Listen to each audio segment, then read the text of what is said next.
ദൈവത്തിന് സ്തുതി. പ്രഭാത കിരണത്തിലേക്ക് സ്നേഹവന്ദനം.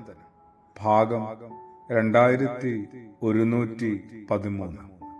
ഇന്ന് ഒക്ടോബർ മാസം 13 286 ദിവസത്തിലെത്തി. അന്നേ യേശുവിന് അറിയാമായിരുന്നു. അതുകൊണ്ട് തന്നെ ഇന്നും യേശുവിന് അത് അറിയാം. തന്റെ വചനം കേൾക്കുന്നവരും കേൾക്കാത്തവരുമുണ്ട്. ഇതില് ആരെക്കുറിച്ചാണ് ആദ്യം നമ്മൾ വ്യാകുലപ്പെടേണ്ടത്? ആകുലപ്പെടേണ്ടത് യേശുവിന്റെ വചനം കേൾക്കുന്നവരെ ഓർത്താണോ കേൾക്കാത്തവരെ ഓർത്താണോ? പെട്ടെന്ന് കേൾക്കാത്തവരുടെ പക്ഷം പിടിക്കും. അവരെ ഓർത്ത് നെടുവീർപ്പിടും, ആകുലപ്പെടും. അവർക്ക് വന്ന് ഭവിക്കാനുള്ള വലിയ ശിക്ഷയെക്കുറിച്ചൊക്കെ നമ്മൾ ഇങ്ങനെ വല്ലാതെ വ്യാകുലനാകും. എന്തോ ഈ നല്ല പുലരിയിൽ യേശുവിന്റെ വചനം കേൾക്കുന്നവരെ കുറിച്ച് നമുക്കൊന്ന് ആലോചിക്കാം. സാധിച്ചാല് ഒന്ന് ആകുലപ്പെടാം. കാരണം കേൾക്കുന്നവർ അത് പാലിക്കുന്നുണ്ടോ? അത് അനുസരിക്കുന്നുണ്ടോ? യേശുവിന്റെ തന്നെ സങ്കടമായിരുന്നു. അന്നേ ഉണ്ടായിരുന്ന ആ സങ്കടം എന്നെക്കുറിച്ച്, നമ്മളിൽ ചിലരെക്കുറിച്ച്, പലരെക്കുറിച്ച് ഇന്നും യേശുവിന്റെ ഹൃദയത്തിലുണ്ട്. വിശുദ്ധനായ യോഹന്നാൻ ശ്ലീഹായുടെ സുവിശേഷം 12-ാം അധ്യായത്തിന്റെ 47-ാമത്തെ തിരുവചനമാണ്: എന്റെ വാക്കുകൾ, എന്റെ വചനം കേട്ട് പാലിക്കുന്നവർ, അനുസരിക്കുന്നവർ ഉണ്ടോ ഇല്ലയോ?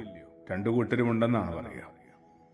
അങ്ങനെ അത് കേട്ടിട്ടും അനുസരിക്കാത്തവരെ, അത് കേട്ടിട്ടും അത് പാലിക്കാത്തവരെ ഞാൻ വിധിക്കുന്നില്ല എന്ന് പറയാനായിട്ട് ക്രിസ്തുയേശുവിന് സാധിക്കുന്നുണ്ട്. ഞാൻ അവരെ വിധിക്കുന്നില്ല, അവരെ വിധിച്ച് വധിക്കുന്നില്ല. ലോകത്തെ വിധിക്കുവാനല്ല, മറിച്ച് ലോകത്തെ രക്ഷിക്കുവാനാണ് ഞാൻ വന്നിരിക്കുന്നത്. നമ്മളൊക്കെ ആളുകളെ വിചാരണ കൂടാതെ വിധിക്കുകയും ഉടൻ തന്നെ വധിച്ചു കളയുകയും ചെയ്യുന്ന തിരക്കിലാണ്. ഒരു വിചാരണയ്ക്ക് പോലും പ്രാധാന്യമില്ലാത്ത വിധത്തില്. എന്നാൽ ഇതിനൊന്നും മുതിരാതെ മറ്റൊരു വഴിക്ക് പോയ, മറ്റൊരു വഴിക്ക് നടന്ന, ആ വഴി നടക്കാൻ നമ്മളെ വിളിച്ച, ആ വഴി എങ്ങനെ നടന്നു തീർക്കാമെന്ന് മാതൃക കാണിച്ചു തന്ന ക്രിസ്തുയേശുവിനെ നമ്മൾ ഇനിയെങ്കിലും ഒന്ന് പരിഗണിക്കണ്ടേ? പരമാവധി ആത്മാർത്ഥതയോടുകൂടി. ഒരു വെളിച്ചമാണെന്നാണ് പറയുന്നത്. അവനവന്റെ ഉള്ളില് ഇരുളാകാതിരിക്കാനായിട്ട് ആ വെളിച്ചത്തെ കുറെ കൂടി ഒന്ന് ചേർത്ത് പിടിക്കുകയും ആ വെളിച്ചത്തോട് ചേർന്ന് ആയിരിക്കുകയും വേണ്ടേ? എന്റെ ജീവിതത്തിലെ ചെറുതും വലുതുമായ വിചാരണകളെയും വിധിക്കുന്ന, വിസ്തരിക്കുന്ന സകല മനോഭാവത്തെയും ഈ നല്ല പുലരിയിൽ ഞാനും ഒന്ന് തിരിച്ചറിയട്ടെ.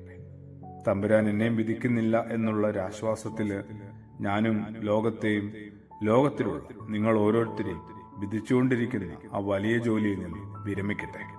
പ്രാർത്ഥനയോടുകൂടി ആമേൻ.